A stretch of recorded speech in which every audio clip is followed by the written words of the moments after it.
तो आपने आतिशी को सुना और उनकी तरफ से कई सवाल उठाए गए। अब आपको दिल्ली में 10 साल पुरानी डीजल और 15 साल पुरानी पेट्रोल गाड़ियों पर बैन को लेकर ऑटो एक्सपर्ट जो है टूटू धवन का क्या कुछ कहना है, ये सुनवाएंगे। और पहले ये समझना होगा कि प्रदूषण फैला कौन रहा है। टूटू धवन की तरफ से क्या कुछ कहा गया, आपको सुनवाते हैं।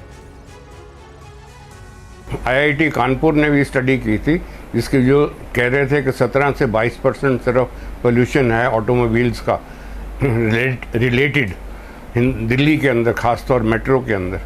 तो बाकी का जो 80% है वो कहाँ से हो रही है। तो I think this is a very very illogical decision जो सिर्फ दिल्ली के अंदर ही लागू है, जो सारी दुनिया के अंदर नहीं है, सिर्फ दिल्ली के अंदर है कि 15 साल और 10 साल पुरानी गाड़ी, और हो सकता है कि वो 10 और 15 साल पुरानी गाड़ी शायद मुश्किल से 30, 40 या 50,000 किलोमीटर ही चली हो, आप उसको फेंक देंगे into scrap. This is unfair. और हमारे साथ दिल्ली सरकार ने जो फैसला लिया, हमारे साथ अलग अलग जगह से सहयोगी हमें ज्वाइन कर रहे हैं। जितेंद्र भाटी हमें सराय काले खां से दिल्ली से ज्वाइन कर रहे हैं। अभिजीत ठाकुर हमें कीर्ति नगर से, इस इलाके से दिल्ली के ज्वाइन कर रहे हैं। सबसे पहले जितेंद्र, मैं आपके पास आ रही हूँ।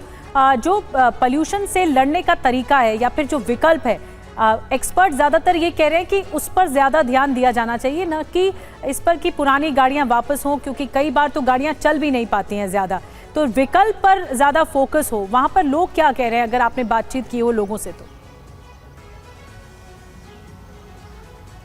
बिल्कुल, देखिए यही सवाल टीवी9 भारतवर्ष ने भी उठाया था और एक मुहिम चलाई थी, जिसके तहत ये तय करने की बात की गई थी कि आप गाड़ी की उम्र मत देखिए, उसकी कंडीशन देखिए, और कि क्या कितने सालों में वो कितनी चली है, उसकी पॉल्यूशन की उस वक्त क्या पैरामीटर्स हैं और उसकी कंडीशन क्या है। यही बात विपक्ष भी उठा रहा था और आखिरकार सरकार ने भी अब यही फैसला लिया है और CAQM को साफ तौर पर कह दिया है कि अभी इस फैसले को लागू करने में वो समर्थ नहीं है, क्योंकि उन्होंने भी कहा कि कई चीज़ों के तर्क संगत चीज़ें नहीं हैं। मसलन जो APR कैमरा जो है, APNR, वो जो डाटा है वो सिर्फ दिल्ली का डाटा सिंक करता है, अगर वो बाहर का है तो वो नहीं कर पा रहा है। ऐसे में दिल्ली सरकार के जो मंत्री हैं मनजीत सिंह सिरसा, उन्होंने CAQM को एक पत्र लिखा है और कहा है कि इस योजना को या तो नवंबर तक टाल दिया जाए, क्योंकि 5 शहर जो बाकी के हैं, जिसमें दिल्ली के अलावा नोएडा है, गाजियाबाद है, गुड़गांव है, सोनीपत है, तो इनके साथ लागू किया जाए, या फिर मार्च 2026 से लागू किया जाए। तब तक के लिए एक प्रणाली ये भी बनाई जाए कि अब जैसे अचानक से फैसला किया गया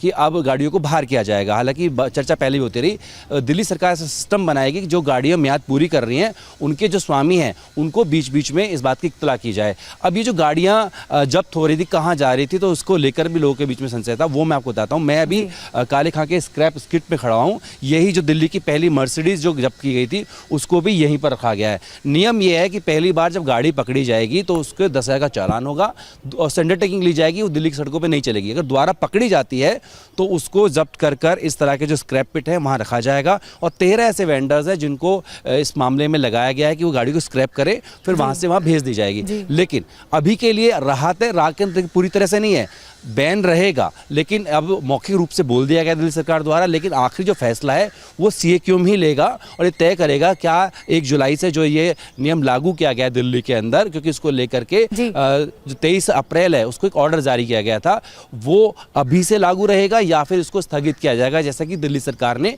मांग की है।